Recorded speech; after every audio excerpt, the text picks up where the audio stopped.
Olá pessoal, bom dia, boa tarde, boa noite, dependendo do horário que você estiver vendo.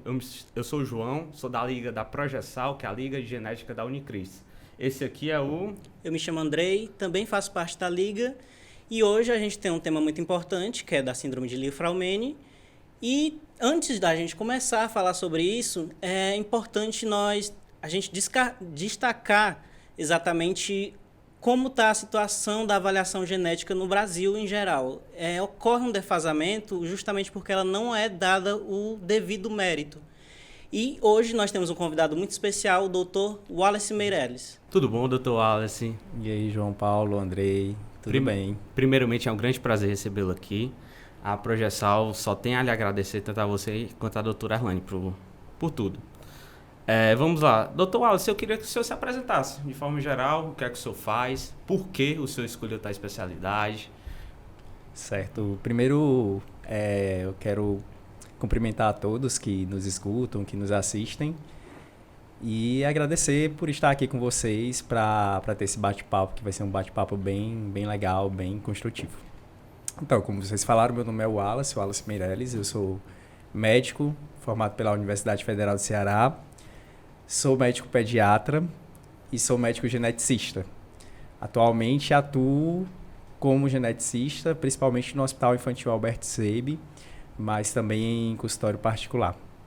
A minha escolha pela genética, ela não foi a minha primeira escolha, né? Como eu pontuei, eu fiz pediatria e na caminhada da pediatria, pensando em uma subespecialização, uma grande amiga, a doutora Eloilda, que está terminando o endócrino agora, um abraço, Elo. Ela me falou, amigo, você deveria fazer genética. Eu, genética, Elo? Mas por que genética? Não tem nada a ver comigo. Genética é para quem gosta de ficar em laboratório, para quem gosta de ficar só em pesquisa. Eu gosto de gente, eu gosto de ter contato com gente. E ela, não, amigo, mas não é assim. E aí ela começou a me apresentar como de fato é a genética médica, que é uma especialidade essencialmente clínica, que lida com pacientes o tempo todo, e pacientes das mais diversas faixas etárias, pacientes com as mais diversas condições, e não só com esses pacientes, mas também com suas famílias. E quando eu comecei a pesquisar, a me engajar de fato, a me envolver com a genética, a conhecer mais da genética, eu me apaixonei. Eu vi que tinha tudo aquilo de que eu gostava. Muitos pacientes pediátricos, mas também pacientes adultos, oncologia, que foi uma área que sempre me atraiu, muito ensino, muita pesquisa, um cuidado prolongado com esses pacientes e todo o envolvimento com a sua família. Então, a genética me conquistou e eu também ainda sou grato a essa minha amiga, a Elo, por ter me apresentado essa que é uma grande paixão para mim. Perfeito. Dr. Wallace, conta pra gente um pouquinho como é a residência da genética, como é que faz, depois da pediatria, quantos anos são, como é lá dentro, é só ambulatório, conta um pouquinho pra gente. Pronto, o primeiro ponto é que muitas pessoas pensam que para fazer genética médica você precisa fazer pediatria antes. E essa não é uma verdade. Claro que, principalmente anos atrás, a maioria das pessoas que fazia genética tinha feito pediatria.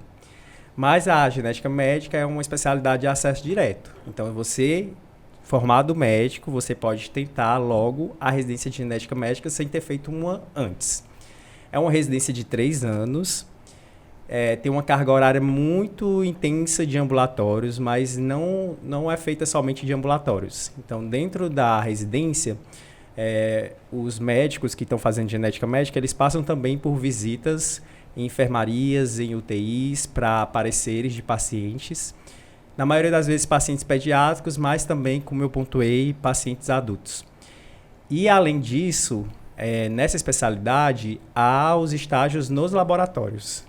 Então, principalmente por volta do último ano da residência, do 3º ano, existem meses em que você passa por laboratório de citogenética, laboratório de biologia molecular. Então, é uma residência extremamente rica. Em geral, a maioria das residências de genética médica, no primeiro ano, tem alguns meses iniciais em que o residente passa na pediatria e que passa também na clínica médica. Para se ter uma base, até porque a gente lida muito com, como eu falei, com questões clínicas, né? Então, 80% dos pacientes são pediátricos, a clínica pediátrica vai ser muito importante. mas é uma residência assim, riquíssima. A gente tem rodízio de dismorfo, né, de malformações, de investigação de malformações, tem rodízio de inato metabolismo, que são as doenças metabólicas hereditárias, tem rodízio de oncogenética, tem rodízio de neurogenética, de medicina fetal, de medicina reprodutiva, de laboratório, como eu já pontuei. Eu não tenho do que reclamar da residência de genética. Eu acho uma residência extremamente dinâmica e extremamente inovadora. São quantos anos de residência, doutor? São 3 anos. 3 anos? 3 anos. Caramba. E em questão dessa, que me corrija se eu estiver errado, mas você tem especialização em pediatria e saúde da família também, né? Sim. E isso mostra também, quando você falou do acompanhamento com o paciente, que saúde da família também existe isso. Então, já tinha um apreço ali por isso, né? E o que fez você decidir fazer uma residência e não uma especialização na questão da genética? Então, de fato, como você pontuou, eu já tinha um apreço pelas relações familiares, por acompanhar os pacientes por toda a vida. E isso mesmo quando eu trabalhei em saúde da família. Durante parte da minha vida, eu trabalhei com medicina de família e comunidade e tenho muito apreço também por essa área da medicina e tem, de fato, uma relação próxima com a genética médica. Nesse sentido de acompanhamento do paciente como um todo, de ter uma visão mais ampla e de olhar não só para ele, mas para os seus familiares e para a comunidade. A minha decisão por fazer a residência de genética médica e não a especialização, primeiro porque praticamente não há especializações de genética médica no Brasil. Não especializações que sejam, de fato, reconhecidas pelo MEC ou que sejam reconhecidas como de qualidade pela Sociedade Brasileira de Genética Médica. E eu já tinha me organizado para, de fato, mergulhar em uma escolha que eu fizesse de qualificação profissional. Então, eu já tinha em mente que eu queria mergulhar em uma especialidade específica, me aprimorar, me dedicar totalmente a ela, tanto que durante a minha residência eu não dei plantões por fora, eu não fiz outros trabalhos, porque eu já tinha me organizado, inclusive, financeiramente para isso. Então, a escolha envolveu tanto o fato de não haver especializações de genética reconhecidas, benquistas, como de eu já ter me planejado para isso, sabe? De querer, de fato, mergulhar em um conhecimento, em uma qualificação profissional, para que eu me tornasse um profissional ainda melhor, ainda mais qualificado e pudesse prestar o melhor serviço a quem me procurasse. Eu imagino que você queria também ter a experiência de ter uma residência, né? Sim, também. Levando em conta que a grande parte da nossa audiência são estudantes de medicina, a gente tem muita curiosidade, eu falo pessoalmente também, curiosidade de saber como é uma residência, como é uma especialização, quais são as diferenças, um após, tudo isso a gente, misturado com todos os conteúdos que nós vemos, é uma dúvida que surge, mas muitas vezes acaba, né, ficando de lado. Sim. Com certeza. Doutor Wallace, me fala um pouquinho como é o seu dia a dia.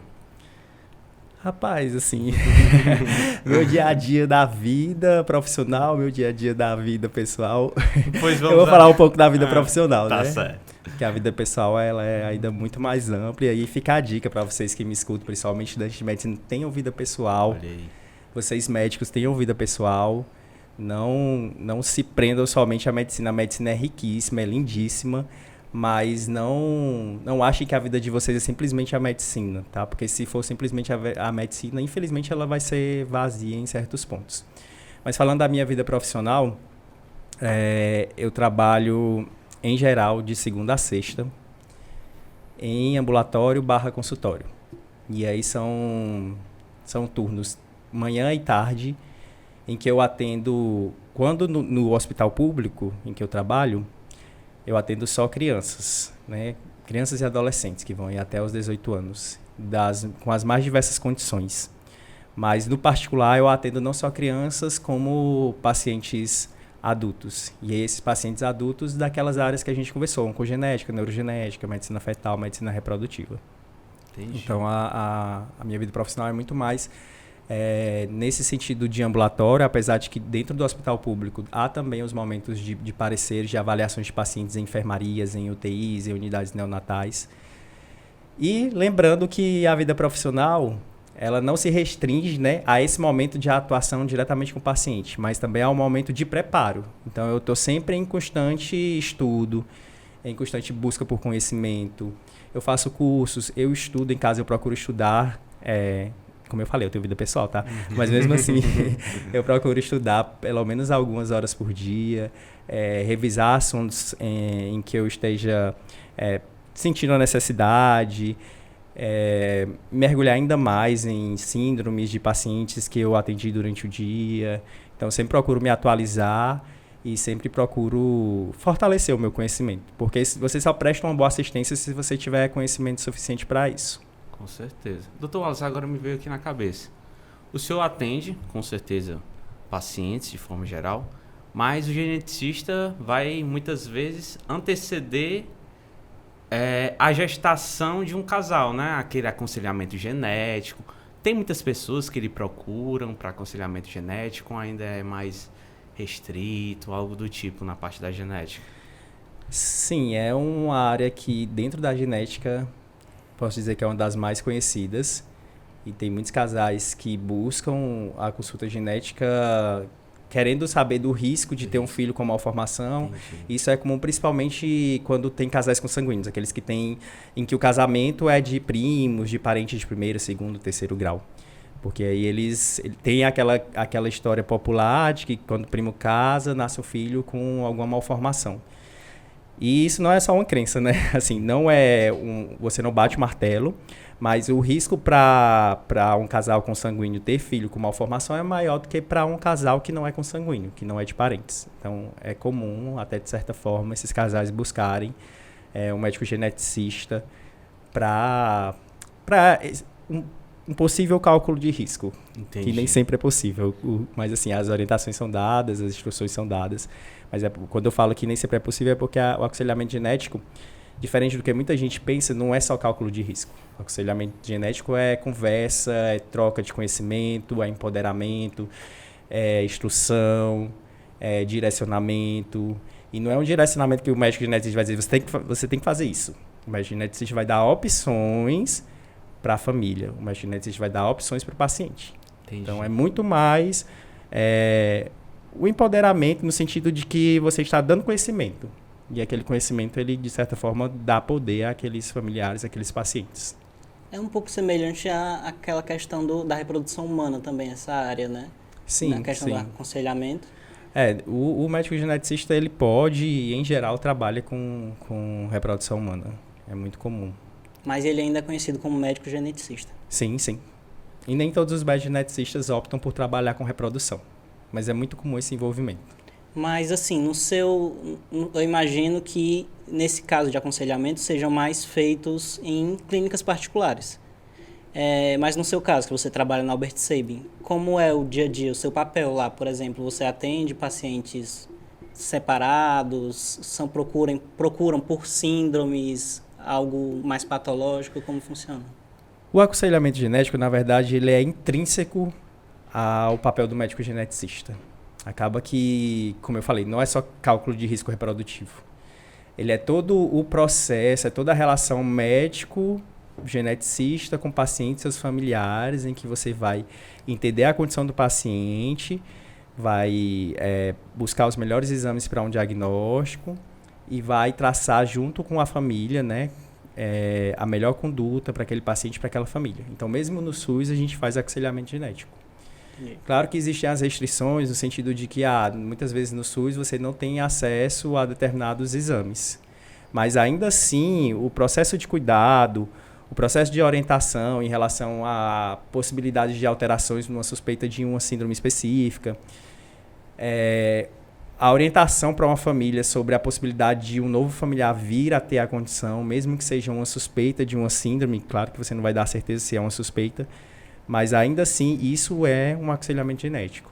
Isso é a relação médico-geneticista com pacientes e famílias, e são as instruções que são repassadas a esses familiares e a tomada de escolha por esses familiares. Então, tudo isso vai estar envolvido no aconselhamento genético. Como eu falei, é intrínseco. Não tem como o médico-geneticista atuar sem ele estar fazendo aconselhamento genético. De uma forma ou de outra, é o aconselhamento genético que está acontecendo. Muito legal, porque muita gente talvez não saiba, porque O médico geneticista, em questão de residência, tem poucos, né, doutor Wallace? É a quantidade bem pouco, mas o geneticista faz todo aquele acompanhamento transversal, né? Isso. Desde antes do nascimento até até o fim da vida. Até o fim da vida, né? Geneticista, se você gostar de paciente de todas as faixas etárias, se você gostar de família, se você gostar de estudar, se você gostar de cuidar de paciente crônico, faça genética. E dá tempo de ter vida pessoal, doutor Dá Wallace? tempo. Dá tempo. Se não der, você arranja. Imagino. Doutor Wallace, agora depois dessa introdução, a gente vai entrar agora mesmo no tema da síndrome que a gente vai estudar hoje. Certo. Doutor Wallace, logo de cara, o que é a síndrome de Li-Fraumeni? A síndrome de Li-Fraumeni ela é uma síndrome de predisposição hereditária ao câncer que vai envolver um espectro amplo de possíveis cânceres naqueles indivíduos que têm a síndrome. E são cânceres que podem surgir ainda na infância ou mesmo na fase adulta. Entendi. Quando procurar, doutor Wallace, o médico, geneticista, por alguma suspeita, algo do tipo? Então, a síndrome de Li-Fraumeni ela pode ser suspeitada em diferentes condições. Vou trazer alguns exemplos. Tá. Numa mulher que tem câncer de mama antes dos 31 anos de idade. Então, mulheres que têm câncer de mama antes de 50, 40 anos, você já tem que ter uma suspeita para a síndrome de predisposição hereditária ao câncer. Mas se esse câncer for numa idade ainda mais jovem, principalmente se for antes dos 31 anos de idade, a suspeita para a síndrome de Li-Fraumeni tem que ser levantada. Tem que ser uma suspeita bem importante. Outra possibilidade é quando alguns tipos específicos de cânceres raros acontecem. Aí nós temos o carcinoma de plexo coroide, que é um tumor do sistema nervoso central, que é comum nessa síndrome. O carcinoma adrenocortical ou o carcinoma de suprarrenal, que também é um câncer típico da síndrome de Li-Fraumeni. Pode acontecer outras condições, mas se acontece no paciente, você tem que pensar na síndrome de Li-Fraumeni. Num paciente que tem 2 ou mais tumores, sendo que pelo menos um desses tumores surgiu com menos de 46 anos de idade, e aí a gente tem que pensar principalmente no espectro da síndrome de Li-Fraumeni. Como eu falei, nessa condição, diferentes tipos de câncer podem surgir, mas existem alguns que são mais direcionados para a síndrome de Li-Fraumeni, os que eu já citei, o câncer de mama também, muito frequente na síndrome de Li-Fraumeni, cânceres de sistema nervoso central, leucemias, linfomas, osteosarcomas, sarcomas de partes moles. E aí, falando dos osteosarcomas, sarcomas de partes moles, são outro alerta vermelho para se pensar em síndrome de Li-Fraumeni. Principalmente se eles surgirem em idade inferior a 30 anos. Mas aí daqui surgir uma outra idade, um osteosarcoma, um sarcoma de partes moles, você tem que pensar na síndrome de Li-Fraumeni. E aí também pode ter câncer de pulmão, câncer de tireoide, câncer de testículo. Diferentes cânceres estão envolvidos nessa síndrome. Então, como eu falei, se o paciente tiver pelo menos 2 tumores, ou ao mesmo tempo, ou em tempos diferentes, que sejam do espectro da síndrome de Li-Fraumeni, que estejam dentro desses cânceres que a gente conversou, de alguns outros que estão relacionados à síndrome, e pelo menos um for antes dos 46 anos de idade, pensar na síndrome de Li-Fraumeni. Ou é um paciente que teve um câncer do espectro da síndrome de Li-Fraumeni, com menos de 46 anos, ele tem um parente de primeiro ou segundo grau, que também teve um câncer desse mesmo espectro da síndrome de Li-Fraumeni com menos de 56 anos, ou esse parente de primeiro ou segundo grau teve múltiplos tumores. Então, essas são algumas das condições em que a gente tem que ligar o alerta e pensar na síndrome de Li-Fraumeni e não só pensar, mas investigar. Entendi. Então, ela é como se fosse um erro de programação genética, assim, na questão de tumores. De certa forma. Não sei se vocês todos que estão assistindo, que estão ouvindo, lembram da biologia, da escola, que a gente vê o DNA. O DNA é muito bonito, né? Tá aqui quem está assistindo. Aqui o DNA, ele é realmente bonito, assim. Ele não é colorido, mas é bonito. E aí o DNA, ele está sempre passando por um processo de replicação. Nesse processo de replicação, erros acontecem. E para esses erros eles não persistirem, existem proteínas no nosso corpo que são responsáveis por corrigir esse erro, de uma forma ou de outra. Uma dessas proteínas é a proteína que a gente chama P53, que a gente fala que é uma supressora tumoral. Por que supressora tumoral? Porque quando acontecem os erros no DNA, esses erros, se eles persistirem e se acumularem, eles vão levar a um crescimento excessivo, a uma replicação excessiva de células de uma forma desorganizada, de uma forma desordenada. E quando isso acontece, a gente está falando de uma neoplasia. Então, o supressor tumoral ele vai evitar que isso aconteça. O P53 ele é um supressor tumoral. E por que eu estou falando de P53? Porque justamente na síndrome de Li-Fraumeni, o que acontece é que o indivíduo nasce com um erro no TP53, que é o gene, que é a parte do DNA responsável pela formação da proteína P53. Como ele nasce com essa alteração no DNA, que faz com que a proteína que corrige os erros de replicação, ela esteja insuficiente, inadequada, que ela não esteja funcionando bem, então a gente já entende que os erros não vão ser corrigidos, então que mais facilmente essas pessoas que têm esse erro, elas vão desenvolver câncer. Tanto elas vão ter mais câncer, como elas vão desenvolver câncer em idade mais jovem. Então, de fato, é como se fosse um erro de programação. Entendi. Doutor Wallace, então, pelo que eu entendi, paciente muito jovem, começou a desenvolver múltiplos cânceres, pode suspeitar de síndrome de Li-Fraumeni. Com certeza. O senhor falou também um ponto muito importante, a história familiar. Sim. Como pesquisar, doutor Wallace, a história familiar? Parente de primeiro grau, se um parente de primeiro grau tiver, eu já devo pesquisar, já devo me preocupar com algo? Pronto. Então, quando a gente fala de genética, a gente tem que lembrar de família. A gente está o tempo todo falando de família. Não tem como a gente falar de genética olhando só para o paciente. A gente, claro, vai olhar para o paciente, vai cuidar dele, mas vai cuidar da família dele também. E isso é uma das maiores riquezas da genética médica. O primeiro ponto é entender a história familiar. E aí, na consulta com o médico geneticista, nós fazemos o que nós chamamos de heredograma, árvore genealógica, mas de uma forma mais biológica. A gente tem que conhecer pelo menos 3 gerações daquela família para entender se existe alguma condição que está sendo passada de geração em geração. Se existe alguma condição ou se existe alguma outra condição que não tem numa geração anterior, mas surge na outra, e aí pode ser que tinha uma alteração no pai ou na mãe, que juntou no filho, e por isso ele teve essa alteração. Enfim, a gente tem que conhecer a história da família. E aí você me falou assim, é um paciente que já tem o diagnóstico de síndrome de Li-Fraumeni, né? Perfeito. E chega o filho dele para mim. Perfeito. Então chega o paciente Joãozinho, que tem 33 anos, ele não tem nenhum câncer, mas ele chega para mim no consultório e diz assim, olha, doutor, o meu pai tem 60 anos e ele foi diagnosticado com a síndrome de Li-Fraumeni. Perfeito. O que eu devo fazer? Exato. Então, nesse caso, é extremamente importante que a alteração que foi encontrada no pai seja pesquisada no filho. E não só nesse filho, nos demais filhos, se esses filhos assim quiserem, porque ninguém é obrigado a fazer teste genético. E também nos outros parentes de primeiro grau do pai do Joãozinho, digamos que é o senhor Eduardo. Então, os filhos do senhor Eduardo precisam ser testados para a síndrome de Li-Fraumeni. Os seus irmãos precisam ser testados. E se os pais do seu Eduardo forem vivos, os seus pais também devem ser testados. Isso porque a síndrome de Li-Fraumeni é uma condição genética de herança autossômica dominante. O que é isso, a herança autossômica dominante? De uma forma bem simples, bem resumida. A herança autossômica dominante é aquela condição em que quando tem um genitor, um pai ou uma mãe, que tem a alteração genética, a chance de os seus filhos terem a condição é de 50%. Ou seja, se o seu Eduardo tem a síndrome de Li-Fraumeni, a chance de o Joãozinho, o filho dele, ter a síndrome de Li-Fraumeni é de 50%. É cara ou coroa, é uma chance alta. E a gente não pode deixar para lá. A gente tem que, claro, instruir. Eu vou chegar pro Joãozinho e vou instruí-lo. Eu vou dizer, olha, a síndrome de Li-Fraumeni é essa condição, da forma como a gente conversou aqui. A chance de você ter a síndrome de Li-Fraumeni é de 50%. Se a gente descobrir que você tem a síndrome de Li-Fraumeni, a gente pode dar um acompanhamento diferenciado. Mas você não é obrigado a fazer o teste genético. É uma escolha do paciente. O médico geneticista, ele nunca vai obrigar o paciente ou a família a tomar uma decisão. A decisão é sempre do paciente. A gente vai instruir. Mas é claro que é importante o Joãozinho fazer esse teste. Porque se ele tiver a mesma alteração que o pai, a gente pode fechar o diagnóstico dele com síndrome de Li-Fraumeni e a gente vai dar um cuidado diferenciado para ele.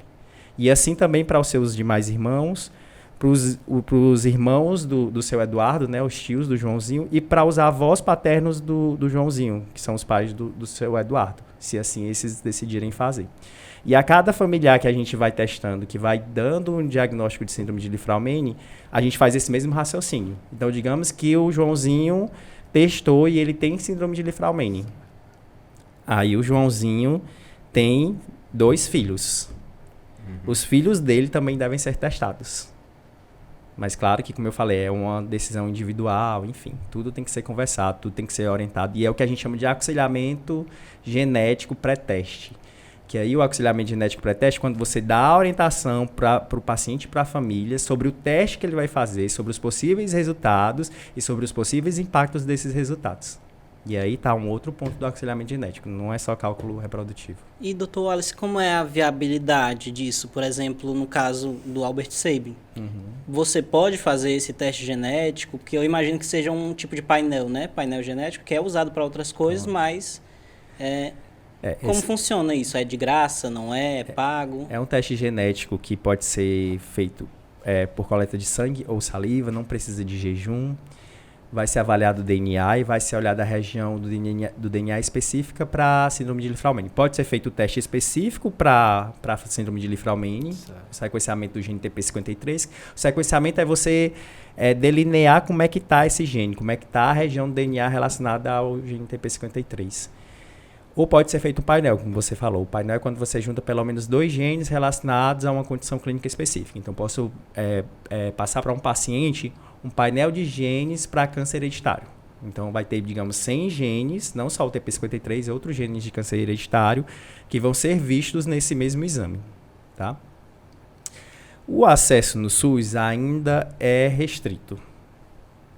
É impossível de ser feito pelo SUS? Não é. Existem, inclusive, projetos de pesquisa, existem alguns poucos hospitais que conseguem, de alguma forma, pagar para o paciente, mas o acesso no SUS, infelizmente, ainda é restrito. No particular, é um acesso mais simples, mais fácil. Mas, como eu falei, restrito não quer dizer impossível. A gente está sempre buscando formas de os pacientes do SUS, da rede pública, serem beneficiados, de terem mais acesso aos exames.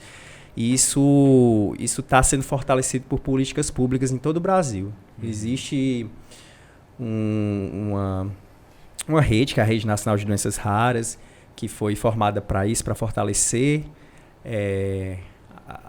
cuidado com os pacientes com doenças raras, com doenças genéticas. E não só isso, mas existem programas, né? O Programa de Atenção aos Pacientes com Doenças Raras do Ministério da Saúde, as portarias específicas para isso, que estão destinando verbas, inclusive para exames, para esses pacientes com condições genéticas, com condições raras. Então, as coisas estão caminhando nesse sentido, inclusive no Hospital Infantil Albert Sabin. Existe todo o cuidado da direção, toda uma busca também da chefia da genética, na figura da doutora Erlane, para que, se Deus quiser, em breve, mais pacientes tenham acesso a esses exames. Então, se você que está escutando, se você que está assistindo, você é paciente da rede pública, do SUS, busque o atendimento com o médico geneticista, busque orientação. A gente vai fazer o possível e o impossível para que as coisas possam acontecer. E, como eu falei, as políticas públicas estão caminhando para que vocês tenham acesso, sim, a esses exames e para que vocês sejam beneficiados. Perfeito. Dr. Wallace, uma pergunta agora. Eu não tenho nenhum familiar com essa síndrome. Meus pais não têm, meus avós não têm, tanto da parte paterna quanto da parte materna. Eu tenho algum risco para desenvolver? Para desenvolver a síndrome de Li-Fraumeni é um risco muito baixo, né? Se você não tem uma história familiar, se você não tem uma história pessoal. Na maioria dos casos, como eu falei, é uma questão de herança autossômica dominante, na maioria dos casos vai ser de fato uma história familiar. Muito positiva, né? Isso, gerações que vão passando e todas as gerações afetadas. Perfeito. Algumas situações específicas, a alteração genética surge de novo, que a gente fala, que surgiu só naquele indivíduo, mas é uma proporção muito pequena. Perfeito. Tá? Dr. Wallace, fala um pouquinho como é o segmento desse paciente. Deu o diagnóstico do paciente com síndrome de Li-Fraumeni. Como é o segmento dele? Como é a conduta dele? Então, é um segmento diferenciado. Como a gente sabe, existe um risco aumentado para diversos cânceres. Existem estudos que mostram que para um homem, ao longo da vida, um homem com síndrome de Li-Fraumeni, ao longo da vida, o risco de ele ter pelo menos um câncer é de 70%. E para uma mulher com síndrome de Li-Fraumeni, o risco ao longo da vida de ter pelo menos um câncer é de 90%. Por que é aumentado nas mulheres? Por conta do câncer de mama, que é muito comum na síndrome de Li-Fraumeni. Então, esses pacientes precisam de um olhar diferenciado. E esse olhar diferenciado é justamente com protocolos que vão trazer exames na busca de diagnóstico precoce de câncer numa idade mais jovem com uma frequência maior. Então, por exemplo, na população em geral, as mulheres começam a fazer mamografia por volta dos 40 a 50 anos de idade. Depende da sociedade que está recomendando, né? Algumas sociedades médicas recomendam 40 anos, outras com 50. Mas as mulheres que são diagnosticadas com síndrome de Li-Fraumeni, existe uma recomendação de que aos 20 anos elas já comecem o exame clínico das mamas, 18 aos 20 anos. Com 20 anos elas já façam anualmente ressonância magnética das mamas e a partir dos 30 anos elas já façam mamografia anual. Então isso tudo no intuito de, se aquela mulher desenvolver câncer, o diagnóstico dela ser precoce e o tratamento ser... o tratamento precoce que vai, em geral, ter melhores resultados. Uhum. Então, esse é um dos pontos. Outro, esses pacientes podem ter câncer, como eu falei, osteosarcoma e sarcoma. Então, eles podem ter câncer em músculo, em osso, e tem músculo e osso no corpo todo. Então, a partir do diagnóstico, é recomendado que esses pacientes eles façam ressonância magnética de corpo inteiro anualmente. Caramba. Isso a partir do diagnóstico ao longo de toda a vida. E independente da idade do diagnóstico. Porque esses pacientes eles podem ter câncer que surge na infância. Então, se eles tiveram câncer, o diagnóstico com 3 anos de idade, eles vão começar a fazer ressonância magnética de corpo inteiro anualmente, além da ressonância magnética de crânio. Então, esses são alguns dos pontos, fora outros. Então, tem todo o acompanhamento diferenciado. Para cirurgias redutoras de risco, existe uma possibilidade, principalmente em relação à mama, né? As mulheres podem fazer a mastectomia bilateral profilática. Mas, como eu falei, mais uma vez, a escolha delas. Não é o médico geneticista que vai chegar, você tem que fazer, faça. Não, ele vai falar dos riscos e dos benefícios. E aí, se a mulher decidir, ela pode tirar as 2 mamas antes de desenvolver o câncer. Mas, em geral, esse é o direcionamento assim, para cirurgias redutoras de risco. Não existem outros fortes, bem concebidos para a síndrome de Li-Fraumeni no sentido de cirurgias profiláticas. É muito mais no sentido de acompanhamento com exames de uma forma diferenciada. Perfeito. Assim, doutor Wallace, e na questão do acolhimento desses pacientes? Porque eu imagino que você recebeu uma notícia dessas, que você tem uma chance aumentada de ter câncer, que é uma das doenças que mais matam, né, atualmente, prejudica muito a saúde mental da pessoa. Como é feito o acolhimento desses pacientes?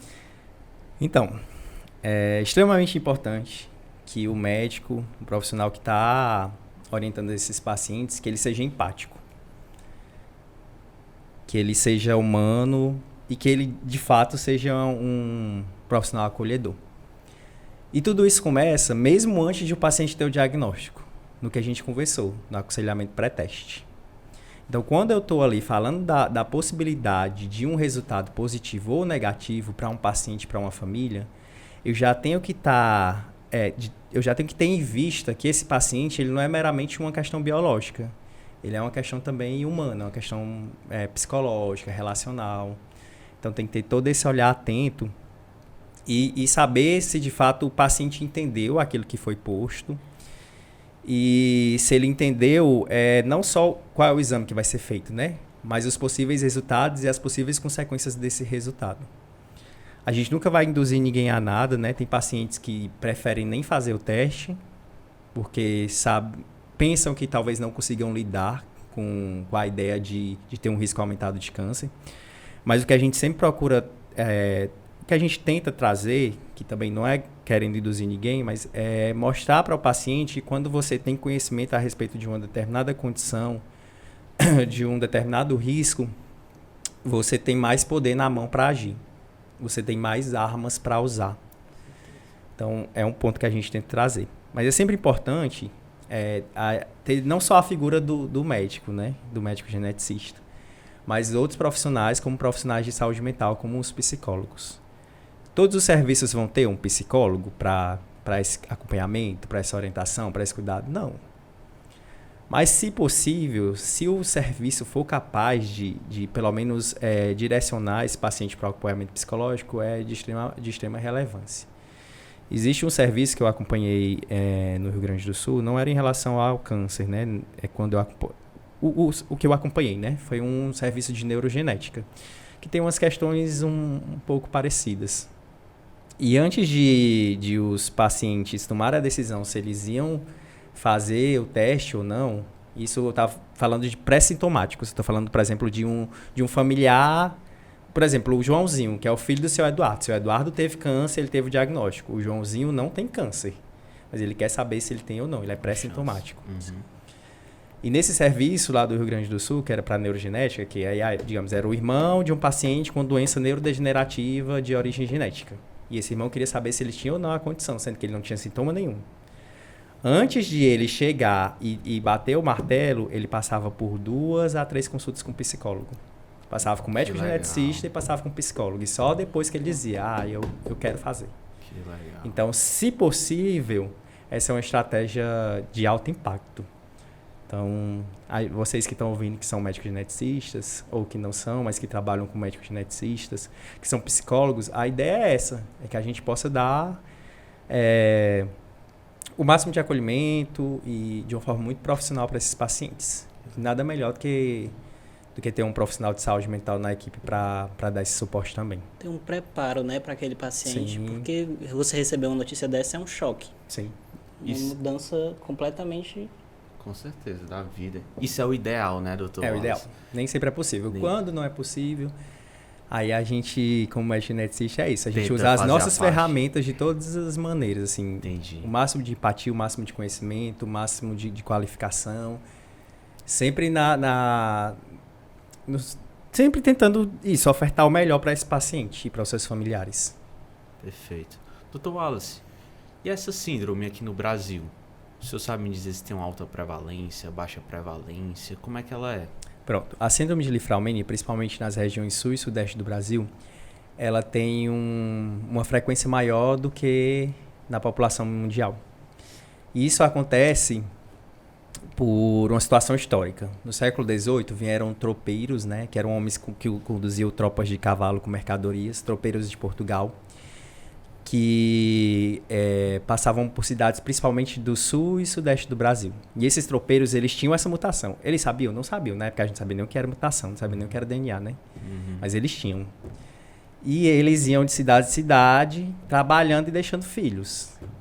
Faziam um filho aqui, na outra cidade faziam o outro. E foram passando essa mutação. Como eu falei para vocês, é uma possibilidade de 50% de um pai passar para um filho. É muito alta. Então, eles foram povoando com vários filhos que foram passando de geração em geração essa mutação no TP53, a síndrome de Li-Fraumeni. Então, hoje a gente conhece, a ciência conhece que a rota feita pelos tropeiros, as cidades em que os tropeiros passavam, tem uma frequência aumentada de pessoas com síndrome de Li-Fraumeni.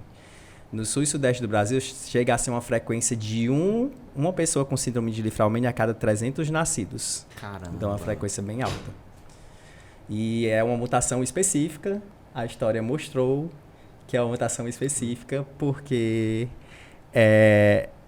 os estudos mostraram que é uma alteração que os brasileiros com síndrome de Li-Fraumeni têm, diferente de outras regiões Isso do dá mundo. abertura de algumas pessoas que têm uma condição financeira melhor, né, procurarem um teste genético, caso tivessem casos de câncer na família ou algo do tipo, né? Sim, sim. E não só eles, mas todos. Procurem orientações de um médico geneticista. Perfeito. Doutor Wallace, seguindo para a parte final do podcast, vamos fazer uma revisão de tudo. Sim. Vamos lá. Quando suspeitar? Um bate-bola, jogo rápido. Vamos Quando lá. suspeitar? Um paciente jovem Paciente jovem com múltiplos cânceres ou com muitos casos de câncer na família. com muitos casos de câncer na família. Perfeito. Quando diagnosticar? Aí o diagnóstico deve ser feito, todos esses casos de suspeita, o paciente deve ir ao médico geneticista e fazer o teste genético para que o diagnóstico seja formulado. Então, o diagnóstico não pode ser clínico. O diagnóstico, assim, existe a possibilidade de um diagnóstico clínico? Existe, mas o que vai dar certeza, o que vai ser certeiro é com o teste genético. Tratamento vai ser mais uma prevenção. Isso, é segmento diferenciado. São Perfeito. exames com uma frequência maior e começando em idade mais cedo para que o câncer seja diagnosticado em idade mais precoce e o diagnóstico e o tratamento seja o melhor possível. Perfeito. E por último, se tem um paciente na família com diagnóstico, pesquisar os outros parentes. Isso. Inicialmente os parentes de primeiro grau, se esses forem confirmando, pesquisar os de primeiro grau desses outros parentes também. Perfeito. A pesquisa é por meio do próprio diagnóstico, né? Isso. Por meio do próprio exame, não é isso? Isso. É o que foi visto de alteração em um vai ser pesquisado no outro para ver se o outro tem a mesma alteração. Perfeito. Quer fazer mais alguma acrescentação? Assim, só de curiosidade mesmo, assim, questões futuras. Uma questão da enzima Casp. Tem um tratamento, assim, em vista? Cas9, CRISPR-Cas9 é para edição gênica. Existem pesquisas que estão sendo feitas no sentido de edição gênica. E a gente espera que no futuro tenha muitas possibilidades de tratamento com edição gênica. Tratamento acima da prevenção, né? Sim, sim. Esperamos, essa é a nossa esperança e é uma esperança muito real. Muito bom. Perfeito. Dr. Wallace, a gente queria agradecer o senhor aqui, muito obrigado, por esclarecer essa parte da síndrome, desde a definição até a condução. Falando um pouco com curiosidade, a gente tem um caso famoso, não vamos citar nomes para preservar, mas de forma geral é isso. O senhor queria falar mais alguma coisa? Quer acrescentar mais alguma coisa? Não, essa família que ficou conhecida no Ceará, não só no Ceará como no Brasil, é um exemplo da síndrome de Li-Fraumeni, de como ela pode impactar não só o paciente, mas uma família. Verdade. E o recado que fica é esse. Se existe uma suspeita diante de tudo aquilo que a gente falou, procure um médico geneticista ou procure um médico oncologista que tenha conhecimento de genética, para que você e sua família sejam beneficiados. E eu só quero parabenizar vocês pela iniciativa, porque, como eu trouxe também aqui, informação é poder. E a gente só muda o cenário de doenças, inclusive de doenças genéticas, se a gente trouxer informação para as pessoas, se a gente trouxer informação para a sociedade. Então, parabéns e muito obrigado. Muito obrigado, por ter Tomás. vindo. A gente que agradece.